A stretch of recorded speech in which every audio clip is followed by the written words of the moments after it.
Everybody good morning.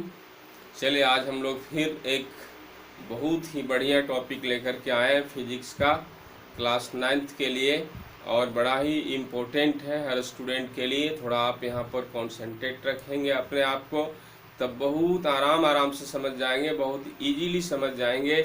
और यदि दिमाग भटका हुआ रहेगा, जत्र तत्र रहेगा, तो आप नहीं समझ पाएंगे। चूँकि मैथ, फिजिक्स, केमिस्ट्री ये साइंस फैक्टर के जो टॉपिक्स होते हैं उसको समझना ही बड़ी बात होती है। कोई भी किस तरह से डील कर रहा है, किस तरह से बता रहा है, या अपने आप में कोई भी बताने वाला, कोई भी एजुकेटर कितना नॉलेज रखता है, ये कुछ भी मायने नहीं रखता। सबसे बड़ी बात होती है, या अहमियत इस बात की होती है कि जिसको बताया जा रहा है, स्टूडेंट्स को जिसको बताया जा रहा है, वो कितना समझ पा रहा है, उसको कितना समझा पा रहे हैं, उसके फैक्ट को, उसके कॉन्सेप्ट को किस तरह से हम उसके बीच रख रहे हैं, ये बात महत्वपूर्ण होती है। और आइए हम लोग यहाँ पर जिस टॉपिक को लेकर के आए हैं वो F = ma, फोर्स का एक expression by using second law of motion. Second law of motion का यूज करके हम लोग यहाँ पर F = ma का एक्सप्रेशन डिराइव करेंगे। और F = ma का एक्सप्रेशन ये फोर्स का फंडामेंटल एक्सप्रेशन है। यहाँ से फोर्स का एक डेफिनेशन भी आता है सामने। What do you mean by unit force, what do you mean by unit force, या define unit of force means 1 newton force को डिफाइन करो। 1 न्यूटन फोर्स से क्या समझते हैं, ये बात भी यहाँ पर इस एक्सप्रेशन से स्पष्ट होना है। तो इन सभी बातों को समझने के लिए आइए जुड़े रहिए, कंटिन्यू रहिए इस वीडियो के साथ। सबसे पहले हम लोग सेकेंड लॉ ऑफ मोशन के रूप में इस बात को समझ चुके हैं, जो स्टेटमेंट दिया हुआ है कि rate of change in momentum of anybody is always directly proportional to the applying force. ये स्टेटमेंट किसी पिंड के संवेग में परिवर्तन की दर उस पिंड पर लगाए गए बल के समानुपाती होता है। कितना सिंपल है स्टेटमेंट, देखिए। किसी पिंड के संवेग में परिवर्तन की दर उस पिंड पर लगाए गए बल के समानुपाती होता है। The rate of change in momentum of anybody is always directly proportional to the applying force on that body. तो ये बात हम लोग यूज करेंगे इसी स्टेटमेंट को, ये सेकेंड लॉ ऑफ मोशन को जस्ट मैथमेटिक्स में कन्वर्ट करना चाहेंगे। और मैथमेटिक्स में जैसे ही कन्वर्ट करेंगे इसको, तैसे ही अपने आप एक्सप्रेशन मिल जाएगा F = ma। तो इसको हम किस तरह से अरेंज करें, इस बात को मैथमेटिकली चेंज करने के लिए किस तरह से क्या व्यवस्था करें, सॉल्यूशन का एक शेप दें ताकि वो इवेल्युएट जब किया जाए तो उसका ज़्यादा से ज़्यादा वैल्यू मिले। इस हिसाब से सबसे पहले हम लोग कंसीडर करेंगे, किसी ऑब्जेक्ट को इमेजिन करेंगे कि एक ऑब्जेक्ट है, उसका मास m किलोग्राम है, u मीटर/सेकेंड के वेग से मूव कर रहा है। इनिशियली एनी टाइम, किसी समय उस पर कोई एक फोर्स, अनबैलेंस फोर्स अप्लाई होता है, जिससे उसका वेलोसिटी t सेकेंड बाद चेंज होकर के v मीटर/सेकेंड हो जाता है बदलकर। और इस दौरान जो एक्सेलरेशन प्रोड्यूस होता है वो ये मीटर/सेकेंड² है। क्योंकि एक्सेलरेशन तो प्रोड्यूस होगा, एक्सेलरेशन को लेकर हम यहाँ पर वीडियो अपलोड किए हैं पहले। मोशन से रिलेटेड टॉपिक है वो। Change in velocity in 1 second is called acceleration. 1 second में वेग में जो परिवर्तन होता है, या वेग में परिवर्तन का जो रेट होता है, 1 सेकेंड मीन्स रेट, हमेशा यूनिट टाइम रेट को रिप्रेजेंट करता है ऑलवेज। तो वेग में परिवर्तन की दर जो है, 1 सेकेंड में वेग में जो परिवर्तन हुआ वही एक्सेलरेशन। तो यहाँ पर u वेलोसिटी से v हो जाता है, तो निश्चित ही चेंज किया वेलोसिटी, और जो भी टाइम लगा है वो लगा है। उस चेंजेस को हम 1 सेकेंड में कैलकुलेट करेंगे, कितना चेंज हुआ 1 सेकेंड में। तो जो कैलकुलेट होकर हमें रिजल्ट आएगा वो एक्सेलरेशन होगा, और इसके लिए v - u/t एक्सप्रेशन मिलता है। ये is equal to V minus U बटे टी। तो आइए हम लोग इस सॉल्यूशन को इसी रूप में हम लोग शेप देंगे, इमेजिन करेंगे, पहले अरेंज करेंगे, किसी बॉडी के होने का कंसीडर करेंगे, उसके वेलोसिटी का, फोर्स लगने का, इन सब बातों को पहले हम यहाँ लिखेंगे। आइए हम यहाँ पर लिख के रखें इसके फॉर्मेट को समय बचाने के लिए। तो आइए देखिए यहाँ पर सबसे पहले हम यहाँ क्वेश्चन लिखें, derivation of F is equal to M A by using second law of motion. Second law of motion का यूज करके डिराइव करना है F is equal to M A, और इसके लिए हम ये सॉल्यूशन में ये व्यवस्था किए हैं, आराम से देखिए सॉल्यूशन। सपोज दैट ये body of mass m kilogram moving on a plane with initial velocity u meter per second, anytime an unbalanced force of F Newton applying on it मतलब on body, and then its velocity become v meter per second after t second के बाद इसका velocity v metre पर second हो जाता है, and hence produced acceleration is a metre पर second square. ये यहाँ से लेकर के यहाँ तक ये सॉल्यूशन लिखने का, सॉल्यूशन को एक शेप देने का फंडामेंटल कॉन्सेप्ट है। आप इन बातों को लिखना है आपको, इन बातों को यदि नहीं लिखते हैं तो यहाँ नंबर कटेगा। ये अरेंजमेंट है, ये एक इमेजिन है, किसी बॉडी को यहाँ सामने लाए हैं, जिस बॉडी के थ्रू हम ये समझना चाह रहे हैं कि rate of change in momentum force के प्रोपोर्शनल है। इस बात को हम इस बॉडी के थ्रू समझ रहे हैं और इसी को मैथमेटिकली कन्वर्ट कर रहे हैं। इसलिए इमेजिनेशन जो है, ये कंसीडरिंग जो है, ये होना जरूरी है। आप इसे अपने हिसाब से लिख सकते हो चलेगा, और शॉर्ट में लिख सकते हो चलेगा, किसी न किसी तरह से वो पॉइंट को यहाँ पर, वो बात को यहाँ लानी है, इमेजिन करना ऑब्जेक्ट को, नहीं तो सॉल्यूशन सही नहीं माना जाएगा। अब आइए यहाँ पर हमने स्पष्ट रूप से इतनी बात को लिखा। अब initial momentum of body, initial momentum means mass into velocity. Mass तो चेंज नहीं करेगा, कोई भी कंडीशन आवे, मास तो हमेशा सेम रहता है हर जगह, ऑल ओवर यूनिवर्स। किसी भी ऑब्जेक्ट का यदि ऑब्जेक्ट सेम है तो उसका मास भी सेम होगा। किसी भी कंडीशन में जगह बदलने पर, फोर्स लगने पर, शेप चेंज होने पर, इन सब कंडीशंस में मास किसी भी तरह से चेंज नहीं करता। तो मास तो वही है, लेकिन वेलोसिटी जो मल्टीपल हो रहा है मोमेंटम के लिए, मास इनटू वेलोसिटी, वो वेलोसिटी अलग अलग हो सकता है, अभी कुछ है, कभी कुछ है, कभी कुछ है, क्योंकि वेलोसिटी फोर्स, अप्लाइंग फोर्स पर डिपेंड कर रहा है। फोर्स कम लगा, ज़्यादा लगा, कितना लगा, कब लगा, उसके अनुसार उसका वेलोसिटी जो स्पीड जो है, रेट ऑफ मोशन जो है वो घट गया, बढ़ गया, बदलकर इतना हो गया, ये सब बातें चेंज हो सकती हैं, लेकिन मास नहीं चेंज करेगा। तो initial momentum means mass into initial velocity.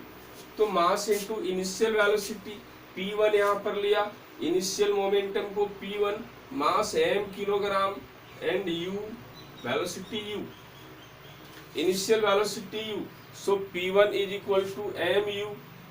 अब फाइनल वेलोसिटी, ये फाइनल मोमेंटम, लास्ट मोमेंटम जो फोर्स लगा और चेंज कर गया, फोर्स लगने के बाद जो वेलोसिटी चेंज करके, देखिए फोर्स लगा F न्यूटन और इसका वेलोसिटी चेंज करके कितना हो गया, v मीटर पर सेकेंड हो गया। इनिशियल वेलोसिटी u मीटर पर सेकेंड था, फाइनल वेलोसिटी v मीटर पर सेकेंड हो गया। अभी वेलोसिटी जो v मीटर पर सेकेंड हो गया, मास वही है, तो momentum always mass into velocity. तो after t second momentum is p2, यहाँ पर मैंने लिखा फाइनल मोमेंटम, ये last momentum p2 after t second, means mass वही है और वेलोसिटी v हो गया, सो mv। ये मोमेंटम चेंज करके mu था शुरू में और अब mv हो गया, मास इनटू वेलोसिटी, मास इनटू वेलोसिटी, मास सेम है, वेलोसिटी चेंज किया, सो इसका मोमेंटम चेंज हो गया। और टाइम कितना लगा ये चेंज होने में, t सेकेंड का टाइम लगा। t second. अब चेंज इन मोमेंटम, मोमेंटम कितना बदला, mu था और mv हो गया, 5 था 15 हो गया। सपोज करते हैं 5 था 15 हो गया, तो चेंज कितना हुआ, 10 का चेंजिंग हुआ। 5 से 10 बढ़ के 15 हुआ, चेंजेस 10 का आएगा। 4 था 8 हो गया, कितना चेंज हुआ, 4 का चेंज हुआ। 4 था 10 हो गया, कितना चेंज किया, 6 का चेंज किया। यानी लास्ट में इनिशियल को माइनस करेंगे तो कितना चेंज हुआ है ये बात पता चल जाएगा। अब चेंज यहाँ पर पॉजिटिव नेगेटिव दोनों हो सकता है। 50 था मोमेंटम, हो गया 30, घट गया तो यहाँ फोर्स अपोजिट लगा, रिटार्ड किया उसको, तो इस केस में घट गया। बट 50 से 30 हुआ तो चेंजेस कितना, यहाँ 20 का चेंजेस हुआ। जितना डिक्रीज किया या जितना इंक्रीज किया उसी को चेंज कहते हैं। जितना घटा या जितना बढ़ा वही संवेग में परिवर्तन है, जो लास्ट मोमेंटम में इनिशियल मोमेंटम को घटाने से मिलता है। तो यहाँ पर कितना चेंज किया, P2 माइनस P1, लास्ट में P1 को शुरू वाले को माइनस किया। ये 10 था 10 हो गया, पहले 8 था तो 10 में 8 इक्वल टू 2 का चेंजिंग हुआ। ये 15 था, बाद में 15 हो गया, पहले से 5 था तो 15 में 5 माइनस किया 10 का। बाद में 50 हो गया, पहले 20 था तो 50 में 20 माइनस किया 30। यानी कितना बढ़ा है या कितना घटा है ये हमें माइनस करने से पता चल जाएगा जब लास्ट मोमेंटम में फाइनल शुरू वाले को माइनस करेंगे। तो इस तरह से हम लोग चेंजिंग का लाया।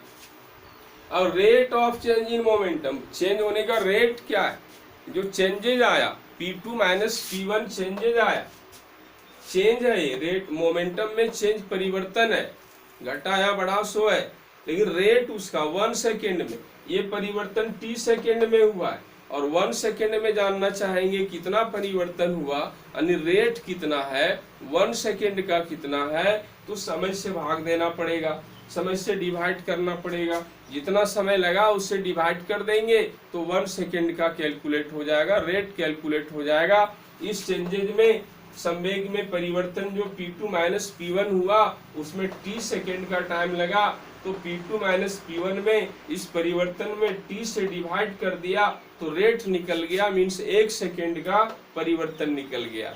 इतना समझ रहे हैं सभी, आराम से समझिए। और 1 सेकेंड का ये परिवर्तन, ये रेट जो है चेंजिंग का वो है।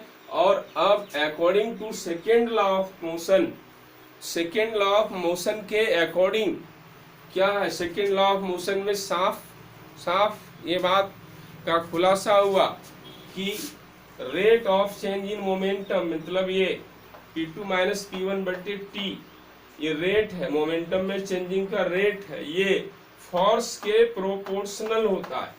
ये प्रोपोर्शनलिटी का चिन्ह है कि फोर्स के प्रोपोर्शनल होता है। P2 माइनस P1 बटे T is proportional to the applying force.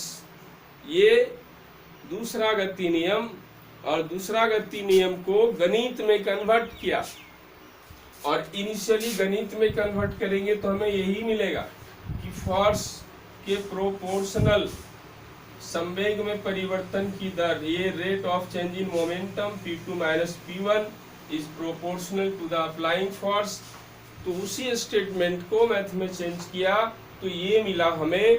अब इसी को हम लोग आगे बढ़ाएंगे स्टेप, क्या रिजल्ट आता है देखिए। हम ऊपर को यहाँ क्लियर करते हैं, ऊपर को हटाते हैं और फिर आगे हम लेके चलते हैं आपको। बहुत इजी है और इम्पोर्टेंट भी है, इजी होने के साथ साथ इम्पोर्टेंट भी। F is equal to ma का डेरिवेशन परीक्षा के लिए महत्वपूर्ण तथ्य है। और अभी यहाँ पर निश्चित ही CBSE का एग्जाम हो या कोई भी एग्जाम हो उसमें परीक्षा में आया करता है। तो आइए लास्ट स्टेप हमें ये मिला। अब मैंने एक बात यहाँ पर पहले भी स्पष्ट किया है और यहाँ भी स्पष्ट कर रहे हैं कि प्रोपोर्शनल साइन को रिप्लेस करना पड़ता है, क्योंकि प्रोपोर्शनल साइन किसी भी नियम में जब आता है तो एक डिपेंडेंसी को बताता है। ये दोनों टर्म फोर्स और rate of change in momentum, ये दोनों के बीच एक डिपेंडेंट कंडीशन है, डिपेंडेंट टर्म है कि ये दोनों एक दूसरे पर डिपेंड कर रहा है। Rate of change in momentum जो होगा और ये फोर्स जो होगा वो दोनों एक साथ वेरी करेंगे सेम रेशियो में।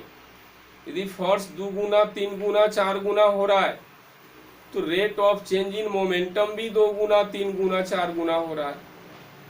यदि अप्लाइंग फोर्स घट के आधा हो रहा है, फिर आधा का आधा हो रहा है, तो rate of change in momentum भी घट के आधा हो रहा है और आधा का आधा हो रहा है। ये प्रोपोर्शनल साइन का मतलब दोनों वेरी करेंगे, दोनों चेंज करेंगे सेम रेशियो में। ये जिस रेशियो में इंक्रीज करेगा या डिक्रीज करेगा उसी रेशियो में ये भी इंक्रीज या डिक्रीज करेगा। तो ये बात ये प्रोपोर्शनल साइन शो करता है। हम यहाँ पर एक एक्सप्रेशन तक पहुँचने के लिए, एक फैक्ट वैल्यू फोर्स का जानने के लिए उस प्रोपोर्शनल साइन को रिप्लेस करेंगे, हटाएंगे और चेंज करके इज इक्वल टू बराबर में लाएंगे। और कोई भी किसी भी रूल में जब प्रोपोर्शनल साइन को हटाया जाता है और बराबर चिन्ह में उसको रिप्लेस किया जाता है तब एक कांस्टेंट का यूज करते हैं। स्टूडेंट्स इस बात को ध्यान रखेंगे, केवल इसी नियम में नहीं, किसी भी नियम में प्रोपोर्शनल साइन को रिप्लेस करके इज इक्वल टू में कन्वर्ट करते हैं तो एक कांस्टेंट यूज करते हैं, और वो कांस्टेंट अपने मन से नहीं।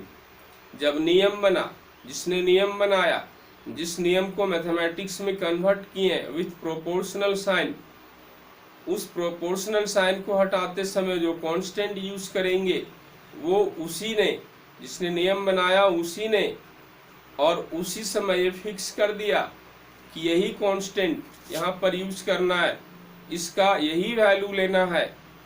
बाद में इसको कोई अपने मन से बदल नहीं सकता। फिर उसके बाद हर लोग उसी को यूज करते आ रहे हैं, आज भी हम लोग उसी को यूज करेंगे और आगे आने वाले समय में भी उसी को यूज किया जाएगा। इनमें से सुनने वालों में से आप कोई टीचर बनेंगे और इसको आप एक्सप्लेन करेंगे तो आप भी प्रोपोर्शनल साइन को वही यूज करेंगे और वही उसका वैल्यू भी यूज करेंगे। आप भी उसको बदल नहीं सकते, कभी बदला नहीं जा सकता, ये फिक्स है हर नियम के लिए। तो यहाँ के लिए न्यूटन ने जो इस प्रोपोर्शनल साइन को रिप्लेस करके जिस कांस्टेंट का यूज किया, न्यूटन द्वारा जो किया गया, वो के, वो लेटर के है, कैपिटल के, एंड वैल्यू ऑफ के इज 1 लेना है। क्या वैल्यू लेना है, क्या कांस्टेंट यूज करना है, ये फिक्स किया हुआ है, हम आप कोई बदल नहीं सकते। तो आइए हम लोग उसको फॉलो करते हैं आगे। अब ना F इज इक्वल टू के इंटू P2 माइनस P1 बटे T। देखो यहाँ पर कांस्टेंट यूज कर दिया, यहाँ पर रिप्लेस कर दिया, proportional sign is equal to में ले आया, और जैसे इज इक्वल टू में आया के लिया कांस्टेंट। यहाँ के समानुपाती स्थिरांक है, यहाँ पर लिखेंगे here k is proportional constant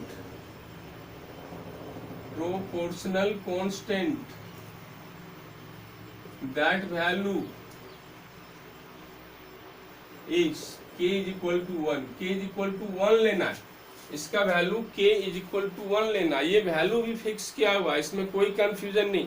यहाँ क्वेश्चन समझने का नहीं है ये कि k क्यों लिया कांस्टेंट, उसका वैल्यू 1 क्यों लिए, दूसरा क्यों नहीं लेंगे, तो यहाँ ये समझने का नहीं है, ये फॉलो करने का है। ये इंस्ट्रक्ट किया हुआ है शुरू से, पीढ़ी दर पीढ़ी लोग फॉलो कर रहे हैं। अभी दूसरा नियम में दूसरा कांस्टेंट लेंगे तो उसका दूसरा वैल्यू है, वैल्यू अलग अलग। तो यहाँ k इक्वल टू 1 ये फॉलो करना है केवल।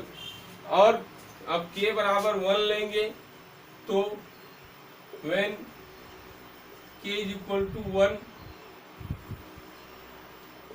देन ये ब्रैकेट में लिखेंगे देन वी फाइंड,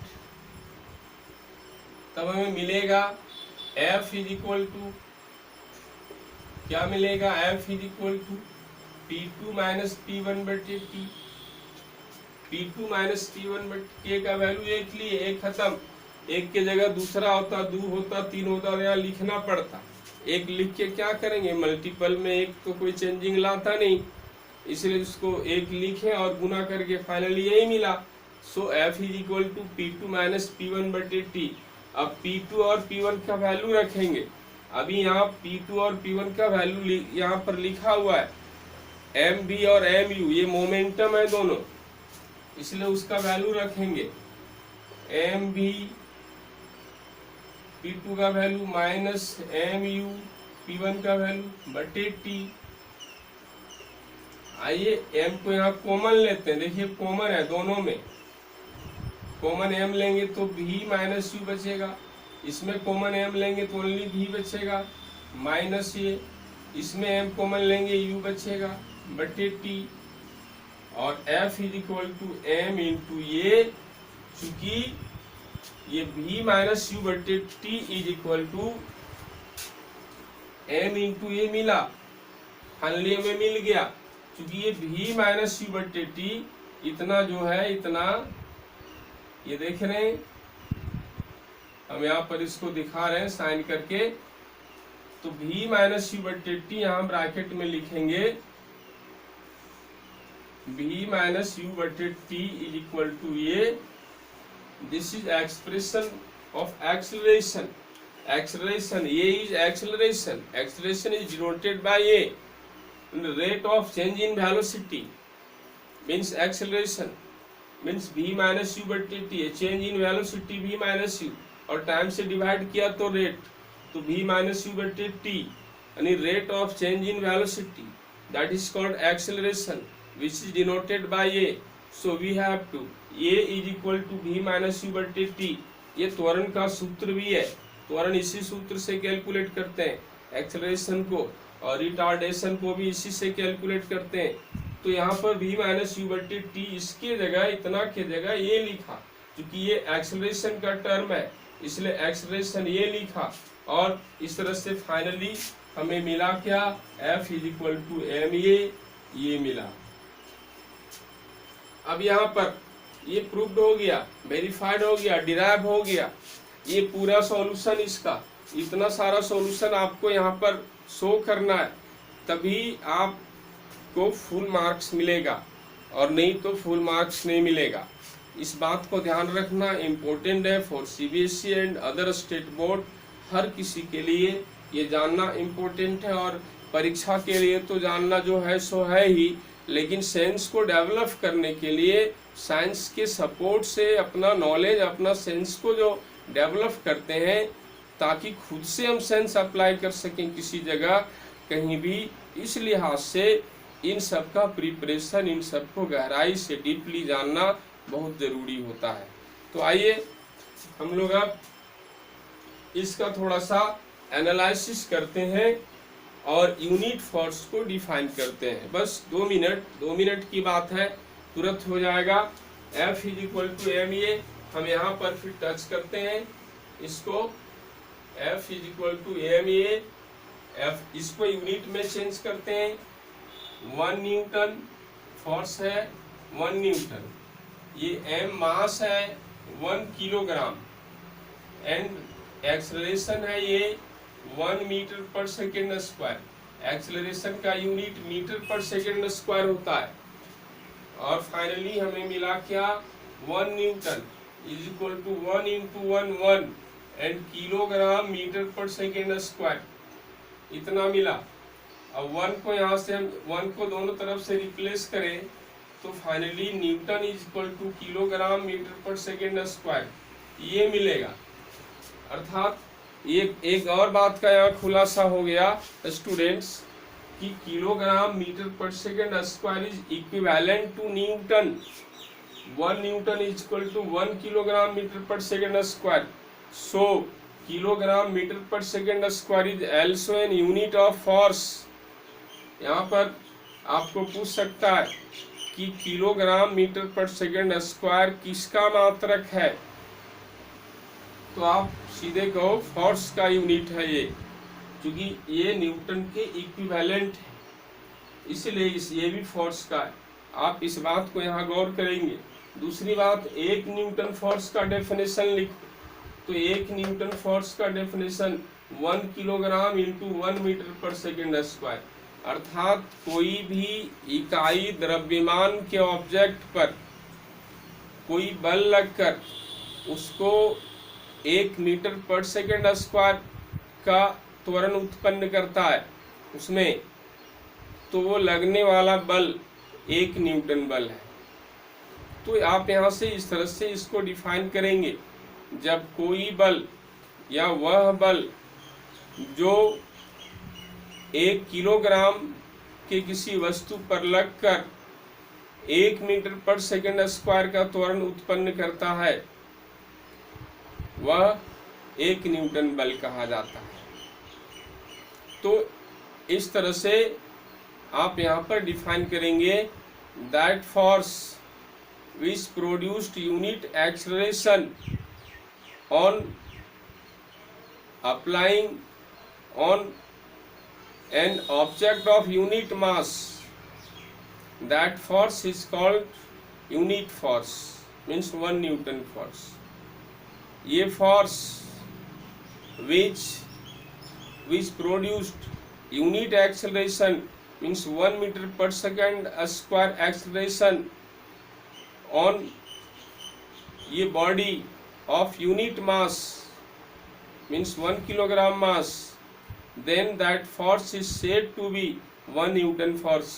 इस तरह से जब किसी वस्तु पर 1 न्यूटन का बल, जब किसी 1 किलोग्राम के पिंड पर 1 मीटर पर सेकेंड स्क्वायर का त्वरण उत्पन्न किया जाता है, तो वो बल, वो लगने वाला वो बल 1 न्यूटन बल कहलाता है। आप इसी बात को अपने हिसाब से लिखो और अच्छा बनाकर जिस तरह भी लिखो, लेकिन यही बात लिखो कि 1 newton is equal to 1 kilogram into 1 metre पर सेकेंड स्क्वायर, मीन्स 1 किलोग्राम के ऑब्जेक्ट पर 1 मीटर पर सेकेंड स्क्वायर का एक्सेलरेशन क्रिएट कर रहा है, प्रोड्यूस कर रहा है कोई फोर्स, तो वही फोर्स 1 न्यूटन फोर्स है। तो इस तरह से आप यहाँ डिफाइन करेंगे। इन बातों का यहाँ खुलासा हुआ। आइए इस लेसन में आज इतनी ही बात करते हैं, आप इसको फॉलो करेंगे। आप यदि किसी को एक बार में ठीक समझ में नहीं आया तो आप इसे डबल रिपीट करेंगे, 2 बार देखेंगे, आपको समझ में आ जाएगा। वैसे मेरा प्रयास रहता है कि आप एक ही बार में समझें, और ये हमेशा हम इसमें प्रयास करते रहेंगे। तो आइए अब इसी बात के साथ आज के क्लास को ऑफ करते हैं। धन्यवाद।